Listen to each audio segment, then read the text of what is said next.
Eli and Tara, thank you so much for coming to the podcast. It's great to have you here. Thanks for inviting us. Excited.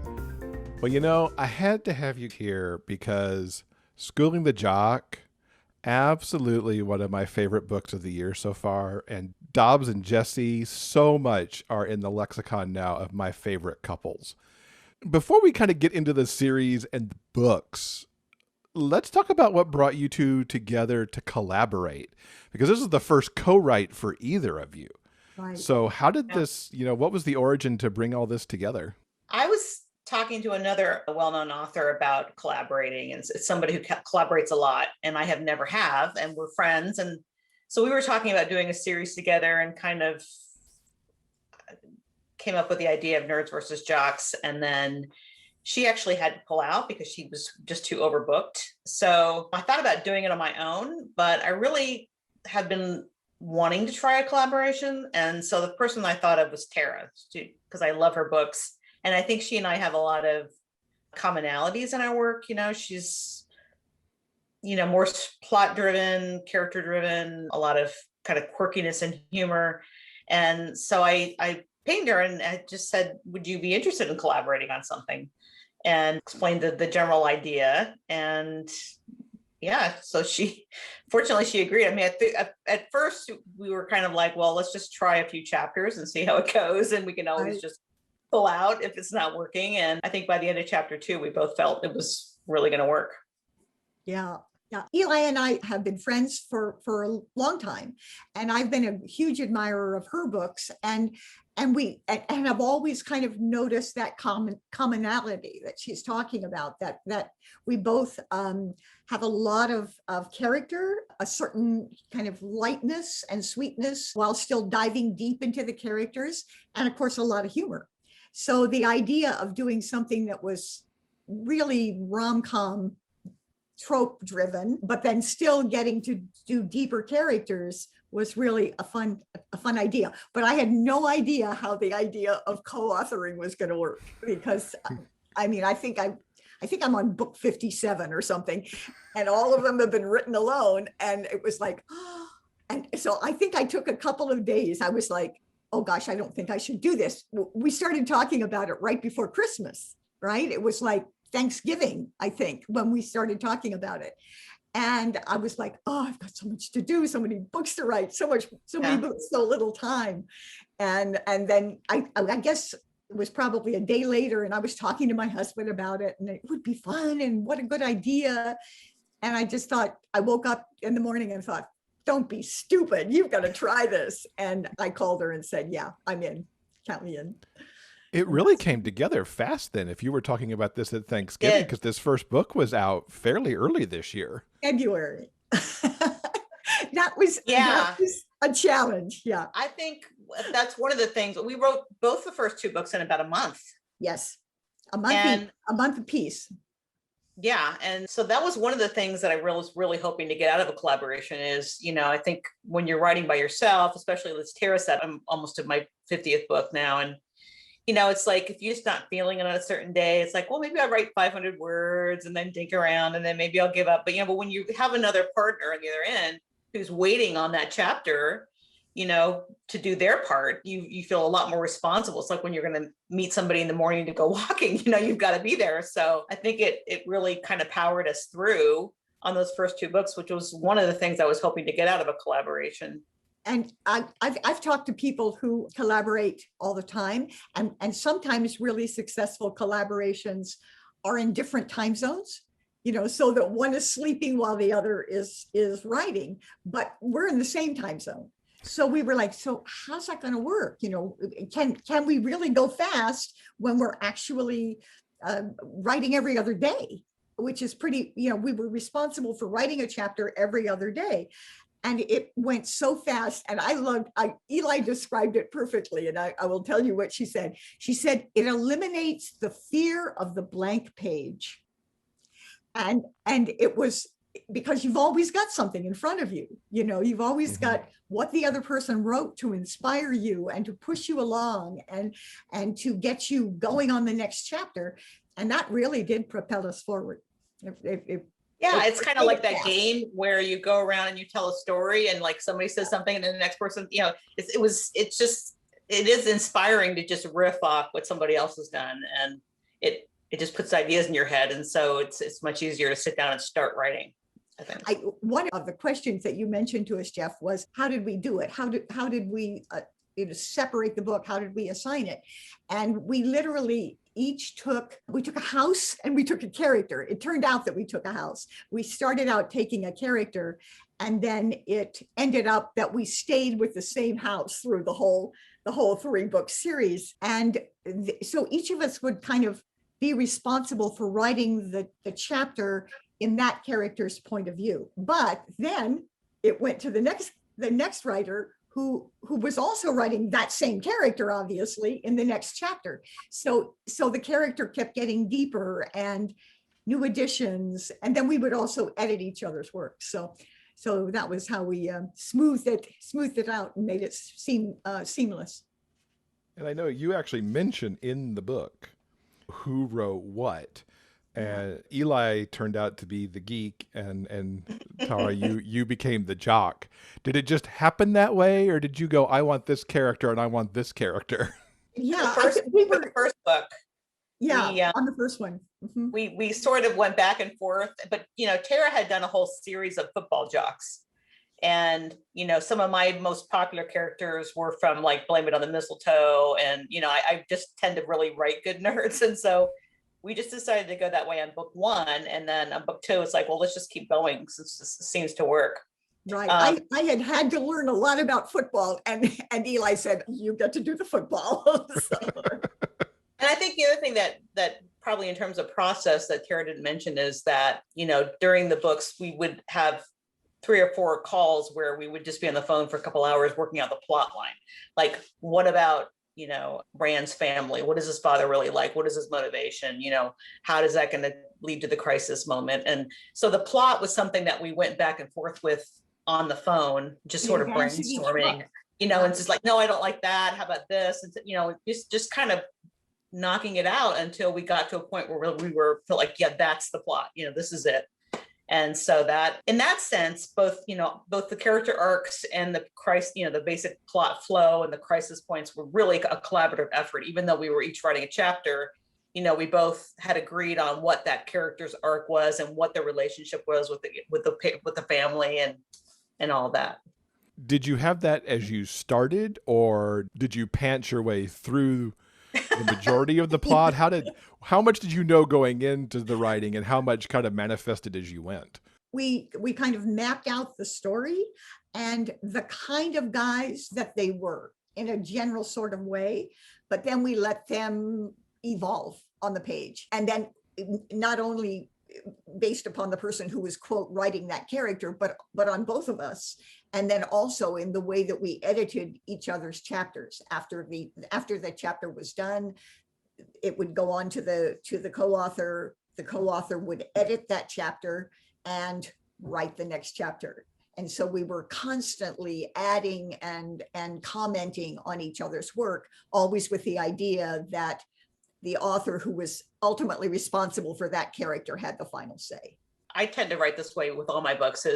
I'm sort of a mix of a pantser and plotter. It's like I have to have enough material I have to have enough of the idea of what the story is to really begin, but I never know the whole thing. And then I'll write for a couple chapters, and then I have to stop again and think about like, where am I going? And so we did that a lot. I mean, I think like we got started on the 3rd book, for example. We kind of knew it was the first few chapters would happen at the Quiz Bowl final. And in that book particularly, we really sort of, the plot really evolved as we went. And so we had to go back and do a really hard edit pass because a lot of the first few chapters were not in line with what the plot ended up being exactly. Yeah, the third book was a wonderful mystery until we got to it. Literally the only thing we knew going through the whole arc of the series was that these 2 people hated each other. They hated each other. And that's clear very early. Right. And you can see that on the page, right? And we knew that, and we manifested that on the page, and we got to book 3 and it was like, but we don't have any idea why. we didn't know why they hated each other. So we had to come up with a whole story that explained why they hated each other. And for people who haven't dove into the series yet, it basically all starts because of a frat prank gone wrong, to the point of almost burning down one of these houses. Now, Eli, you mentioned you came to the table with the idea of nerds versus jocks, but where did the idea to have this frat prank go wrong come up from? What inspired that? Well, the nerds versus jock thing, I've, like I said, some of my more popular books have been set on college campuses. And so the idea of two rival frat houses was pretty much the germ seed of the series. But then, you could have gone any number of different ways. Like one idea was to have each book be a different moment in time, like in the 80s when these two houses were fighting, and then in the 90s. And so that kind of got trashed. Another one was just to have the series be these continuing pranks, right? So the idea of actually having the dean step in, the very beginning of book one, these houses have been fighting forever. And the dean finally steps in because of this one particularly bad prank, but it's not the first one. It's like the, 300th prank they pulled on each other. It just happens to have a really terrible consequence. So the dean steps in and forces the two houses to basically swap team members for their beloved quiz bowl and flag football. So forcing them to work together, with the idea being that maybe they would finally get over their hatred of each other. So that was kind of there when you stepped in, I think, Tara, but we didn't really at that point know who the characters were or what we were going to do with that, or No, I mean, we hadn't named the characters or really defined them, but Eli came with the idea that it was two houses, that they had been rivals forever, that they had done terrible things to each other, and that the dean had it. So that was already there when we started talking about the series. And then everything from there was blank, but we knew that much, which was a lot. Obviously, that was a huge amount to hold the whole thing together. Mm-hmm. But I knew nothing about quiz bowl at that point, or flag football. Or flag football.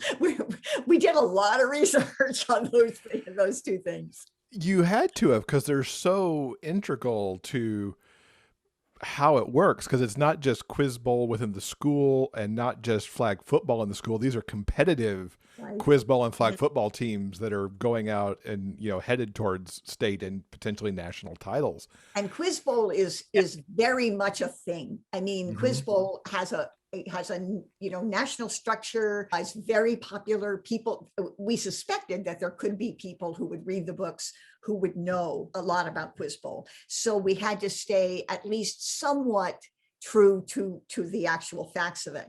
Now, flag football is not so much. It's a much more kind of campus to campus kind of activity. So while there's even a national NFL flag football team. So there's very specific rules and that sort of thing. But as far as when there was a tournament and who they would be, playing against, and that wasn't so delineated. So we could make that up. And that was good because we could fit it around quiz bowl. Mm-hmm. And the timelines are key here, especially in the first two books, because schooling the jock and coaching the nerd are very much intertwined as the quiz bowl competition season is going on, and they're headed towards a flag football tournament as well.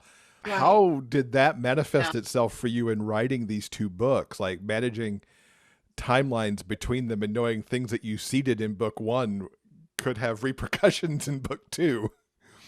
I initially, was trying to be, when I thought about the series, I thought it would be really clever to get really like Inception with it and really have all these interlocking events that, like, you might come across two characters talking and then you wouldn't find out what they were saying until the next book. But I think it ended up being, not that complicated. I mean, I think we have a few scenes in book one where, Sean, who's in the book, who's the nerd in book two, is really sore, and, Dobbs is worried about him because he's been training with Bubba.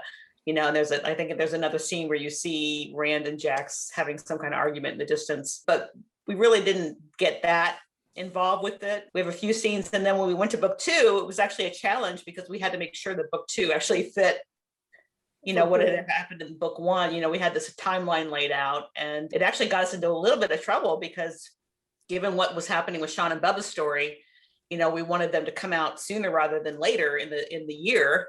And so we had to kind of push that right up against when Jesse and Dobbs came out, because it actually happens on the same weekend, because we just couldn't push it back any earlier or push it back any later.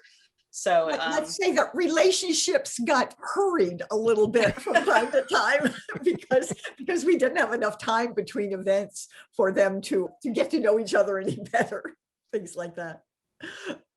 Let's talk about the characters a little bit, starting with Schooling the Jock. One of the things that I was so endeared here and really found different than at least most of the books that I've read that involve the nerds and the geeks is that Dobbs is very much alpha. He's in a frat, he's king of what he does, and he's very confident and kind of a good foil for Jesse, who, is also the football jock and is very determined in school.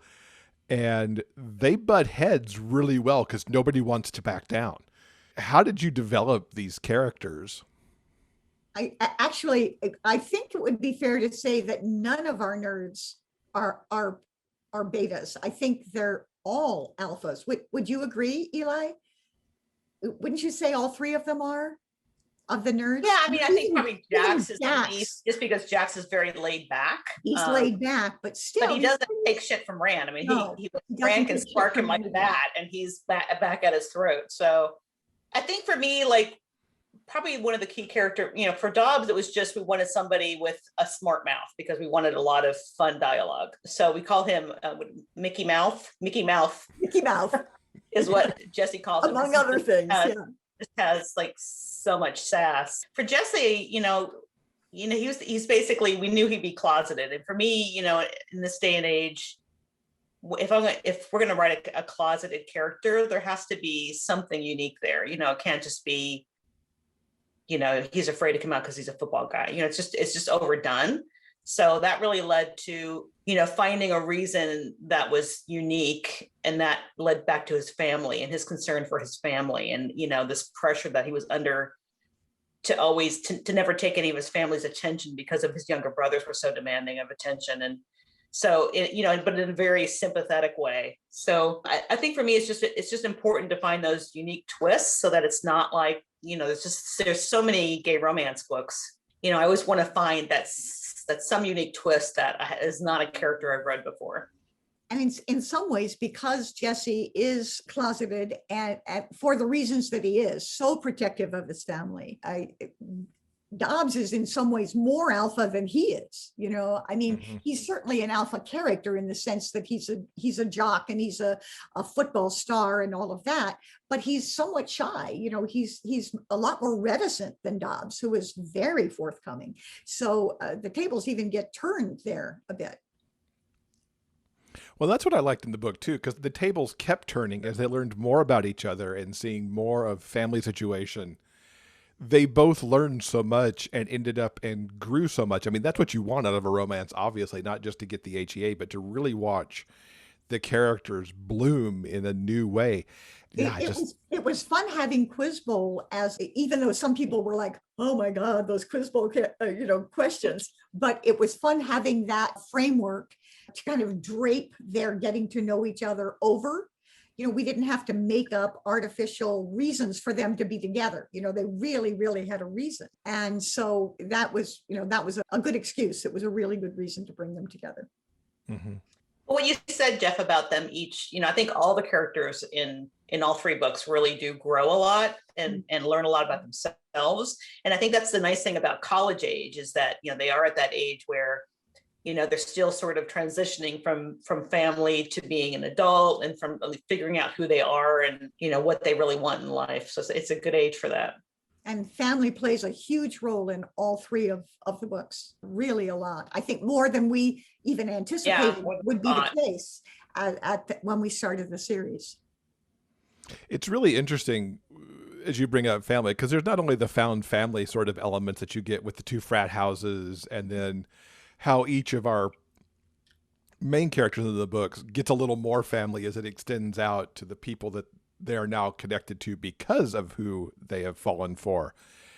But the families that we get to see, both with Hedgehogs in Coaching the Nerd and with Jesse's in Schooling the Jock, play so much into the story too. It was really nice to see. And in the case of, Schooling the Jock, it was a really amazing family scene. And then Coaching the Nerd, we kind of got the anti of what was going on over there a little bit too.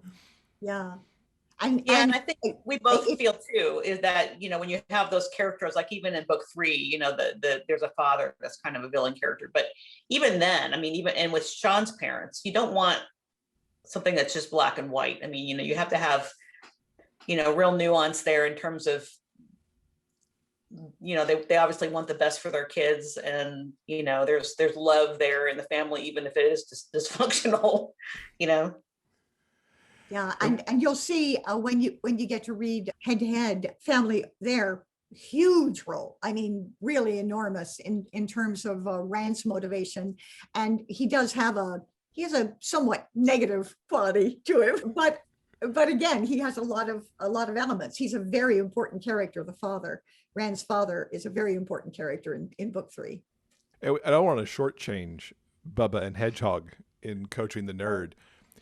Their story intrigued me not only because I think they're even more opposites in a lot of ways than Jesse and Dobbs were, but they also essentially give each other makeovers through the story, which is so amazing. They're very different makeovers, but they're still makeovers nonetheless. Yeah. Tell us a little bit about their story and how they, kind of came into being in your head. Well, I love the whole My Fair Lady trope, having that ugly duckling character is transformed, and that's always fun to play with. So Sean in book 2 I think it's really fun that, in book 1, when he volunteers to be in the flag team, the whole nerd house is just like, oh my God, this is like the biggest nerd that they're in our entire house, the most like lip noodle, unathletic person, and he's volunteered to do this. But so he's got a long way to go. Wildly self-confident at the same time, so yeah, he's very determined, he's just like, he knows what he wants and he's gonna go out, he's funny. But yeah, so he ends up in book 2, he's being trained by Bubba, who is also introduced in book 1. He's one of the Jock House guys who's not the brightest bulb in the pack. Well, sort of. Exactly, sort of. Yeah, that's kind of the thing with both of them. It's both. They could so easily have been caricatures, but it's only sort of, that they are that way, the way that you expect them to be. Mm-hmm. Yeah.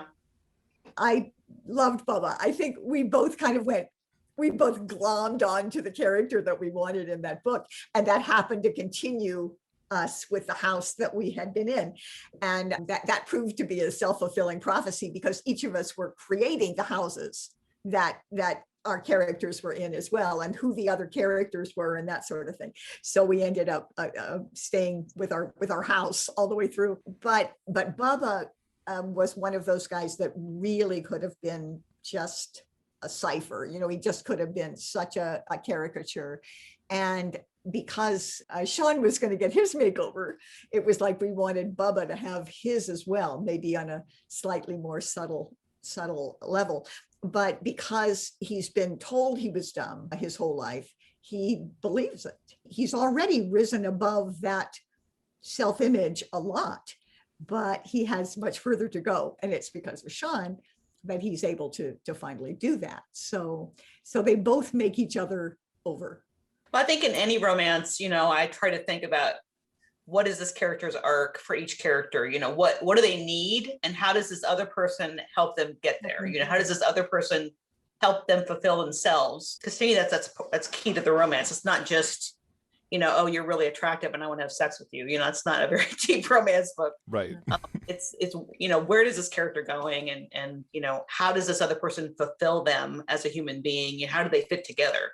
And so, for Sean and Bubba, obviously, what Bubba needed was to find confidence in his intelligence. And so, Sean So he had to figure out how Sean could help him do that. Interesting, because one of the ways that I tend to start with characters is how can these two characters create conflict with each other? It's like, how can who they are at this point in time rub up against the other one and create friction and sparks and conflict.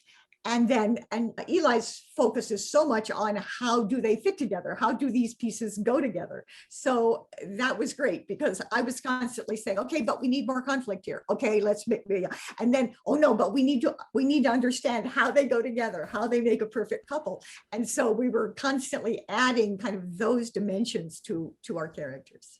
Something you did in Coaching the Nerd too that I really liked. You subvert a lot of expectations around Bubba's father, and I'm not going to give away what goes down there because it's so amazing, but that was like a 180 that,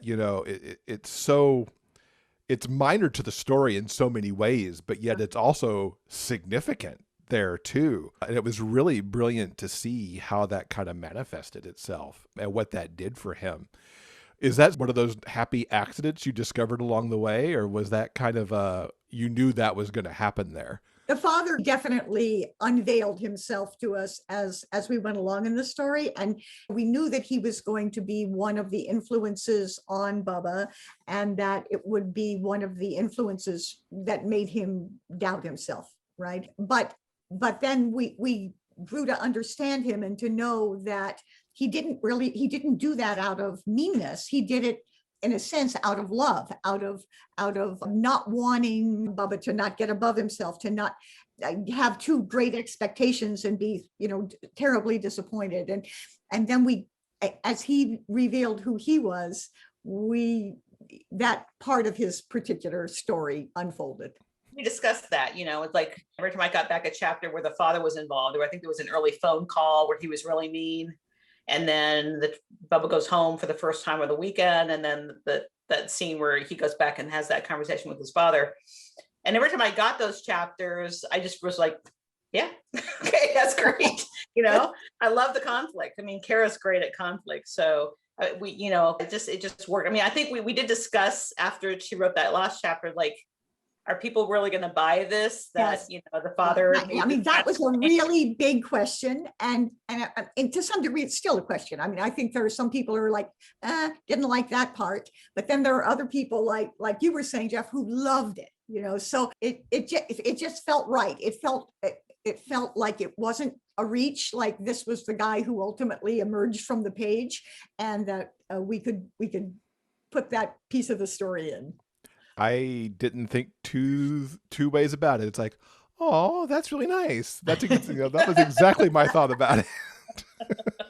So the third book, which we've hinted at a little bit so far, comes out on May 25th. It's called Head to Head. And you've got the guys here who lead these frat houses. What can you tell us about Rand and Jax's story as they fight their way somehow to an HEA that I just can't picture in my head yet? Yeah. These guys hate each other so much in book 1 and 2. Yeah. You can't even mention Rand to Jax without him kind of bugging out. And the funny thing is that Jax is so laid back about everything, but not Rand. It's like he's the one exception to the rule. Yeah, I mean, so the book takes place, most of it takes place in the week before. So the Quiz Bowl final is in Philadelphia on one weekend, and everybody's there. And then there's a week before the flag football final is it Omaha? Yes, in Omaha.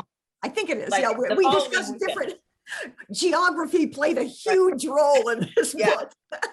So then, like 1 week later, and both Rand and Jax just happened to have decided independently that they were going to drive between these events and take that week off because it's the week before graduation. And then they end up, Jax's car breaks down and Rand has to rescue him. So there's basically the most of the story takes place in this 1 week between the Quiz Bowl final and the flag football final, when the two of them are in forced proximity.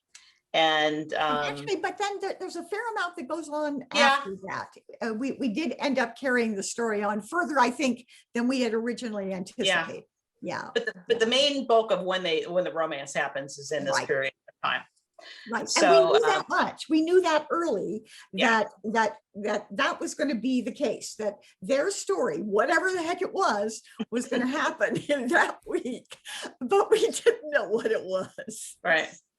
We didn't have any idea. And there's some fun elements that came in. I think it's almost like a royalty story. You know, we sort of figured out, I mean, we always knew from book 1 and 2 that Rand's family was wealthy, Right. but we really didn't get into details about it. And then when we were trying to figure out the plot for the 3rd book, we figured out that his father was actually a billionaire who owned this oil empire. You know, basically He's a fracker. I mean, he's a fracker. But they have more than that. They have oil, they do oil drilling and everything, but but they also do fracking. So, and of course that would be anathema to Jocks, who's very, comes from a vegan household. He's very environmentally conscious. But Rand, being this billionaire son, he's sort of like American royalty, so there's a sort of a prince vibe to the story. Right. Which was kind of fun that developed. Yeah. I mean, there's a lot of conflict, and there's a big twist in there about like you finally figure out why Rand hates Jack so much. So that was fun. And that's a fun moment. Yeah, that's a definite fun moment. And it doesn't happen terribly far into the story.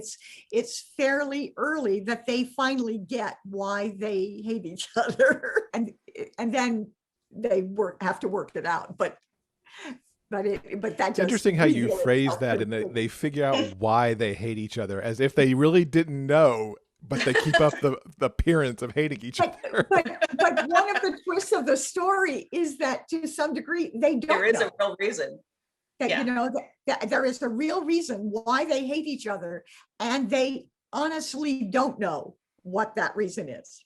Wow, I can't wait to read. Yeah, I mean, they at the beginning of the book, neither one of them could really explain. They think they could, they think they could outline all the things that the other has done to them by just existing, if you will, that makes them hate the other person. But truthfully, I mean, it's so against Jax's nature as you learn who he is.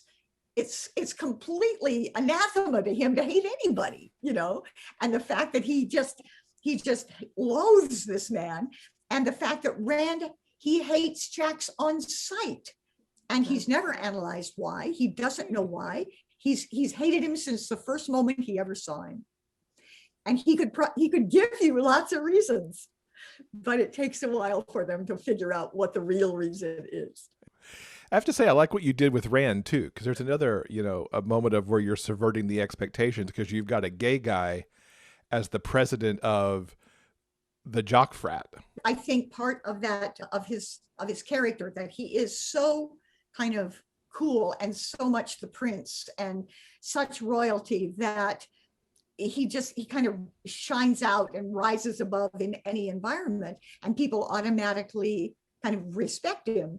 Well, you find out in the book that he is that perfect blonde country club, I mean, and he was raised that way very specifically.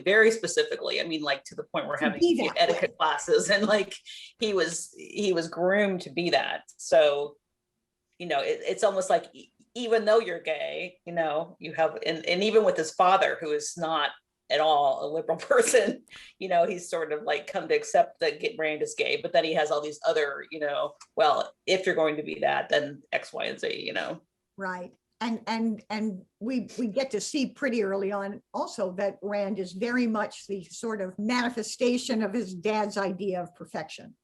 And so living the way he has always, his not very many years on the planet, 21, he has always kind of manifested that, but that might or might not be who he really is. So head to head, is that the end of the series, or might you do more in this universe? Well, we're definitely talking about doing more. We originally conceived it as a 3-book arc, and there's no doubt that head to head does, kind of tie things up. But there are still characters whose story hasn't been told. So we're definitely talking about that. Yeah, we're talking about maybe doing one more in this series. There is another couple that we've been sort of setting up. And the funny thing is, this is like the gay romance problem, is that, we initially, when we laid out like all the different characters in each house. We wanted lots of heterosexual characters because we didn't want them all to be gay, magically all be gay, right? So we set up some really good side characters that were definitely heterosexual, like Felix, who's like a total ladies' man. But then as the books went on, it's like, well, maybe he's not. Maybe he could have a change of heart. So. And we've talked about doing other things together as well. Oh, fantastic. And going on and possibly developing another whole series. Yeah. Yeah, both of us have, we write a lot of contemporary, we write a lot of paranormal. We've both written, other subgenres that we could possibly think of doing together. It's great to hear that the experience has been so good that you would co-write again together, which is, fantastic. Would you co-write, maybe look for other co-writing experiences now that you've got this one under your belt as well? Possibly. So, definitely. I think that it's taught, like, I saw some things that I was concerned that Tara wouldn't like working with me. I'm a very heavy editor, I think, and this is just my process. She tends to more like write linearly from start to finish. Right. And like each chapter is pretty well wrapped up in her mind before she moves on to the next chapter. Me, I'm like all over the place and I edit really heavily. And I kept saying, look, Tara, I'm editing my chapters as heavily as I'm editing your chapters. It's not you. It's just my process. And it was, I think I only mentioned it one time and I was like, whoa, hang on just a second. But no, for the most part, I really appreciated it. And yes, our process, considering how different our inherent writing processes are, very different.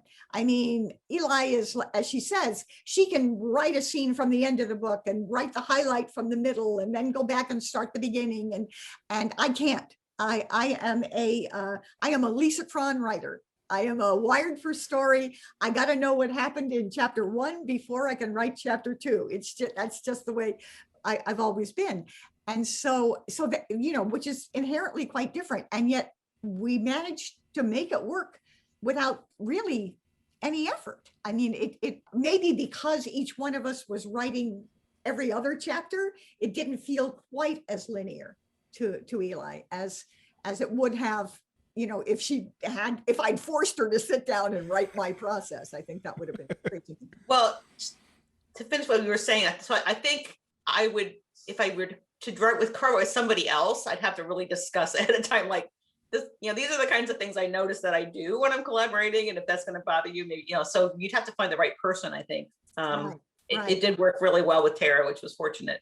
Yeah. But in terms of the linear thing, I think just knowing that, if I'm left to my own devices, I kind of float all over the place and like just write, because I'm concerned about getting my words for the day. So if I just happen to have in my mind, well, I know I'm going to write this scene and I already know what that's going to be in that scene, so I might go write that. But knowing that Tara was waiting on me and that, right, she needed that next chapter, it kind of helped discipline me, I think, to just sit down and write the next thing, which was good. When I want to be, if you will, I'm pretty disciplined. And so, yeah, so I was like, okay, let's just keep going. Let's get those chapters done.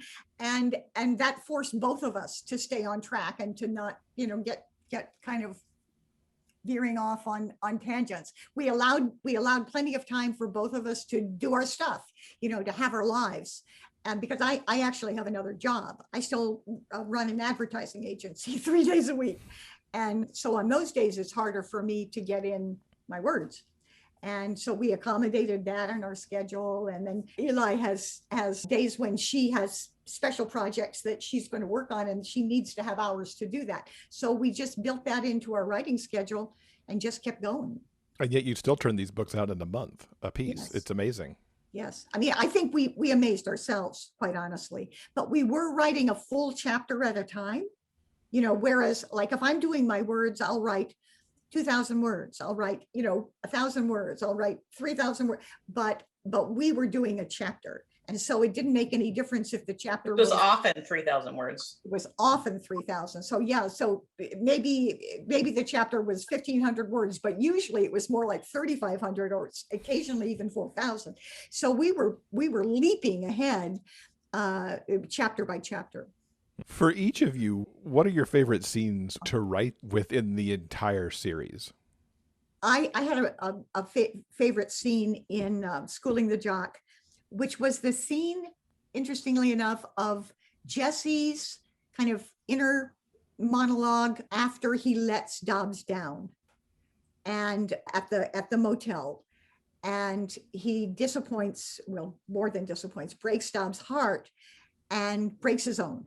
And his pattern of thought after that, and then he gets the call from his brother, from his little brother, and responds to that. I enjoyed writing that scene a lot. I also loved the scene in Coaching the Nerd where they break up.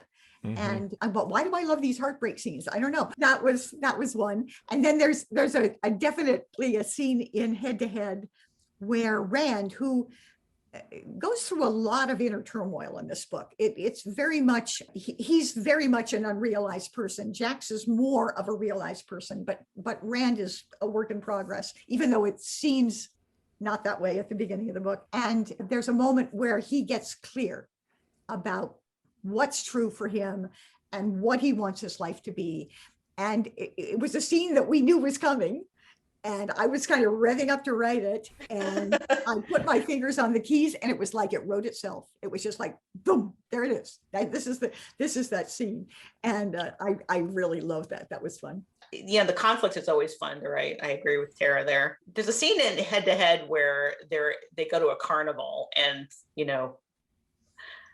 part of what Jax brings out, and right, we talked about what does this one character do that helps this other character like become more of a full person, and Jax helps Rand play, and so they go to this carnival, and there's this great scene in the fun house, which I won't spoil, but it's very much sort of a hate, clashing / hot scene. I think the first scene in Coaching the Nerd where Sean's trying to play football, it was just so much fun to write this character who's just trying to analyze like everything about this game, because that's how he succeeds, and he's just completely failing in this thing. Yeah, and then I do like the scenes with the autistic brothers in the first book, Schooling the Jock, where Dobbs can relate to them and sort of has some moments of bonding with them. I thought that was really critical to their relationship to show that scene was so brilliant. I mean, it was so inspired. I mean, the games, she's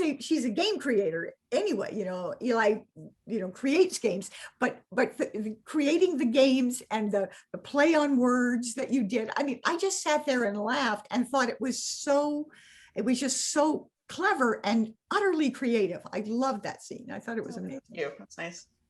Yeah, I just thought it was important because not only because his brothers are so important to Jesse, but because I sort of had this idea of Jesse that he's maybe just a tiny bit on the spectrum, because we know early on that he's very, he comes off as very stuck up, very arrogant, very, sort of, and it's really just because he's, that's the way he relates to the world, because he has a hard time with people. So, he's just a tiny bit on the spectrum. Maybe even his brothers really are on the spectrum.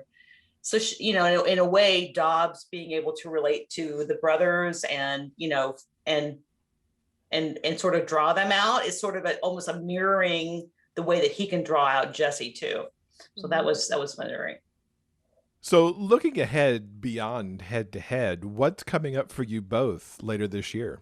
We're both back to working on our own books right now. And both of us are going slightly crazy because we honestly, to some degree, we got used to working together. I mean, 3 books in 4 months is a lot of intense working together.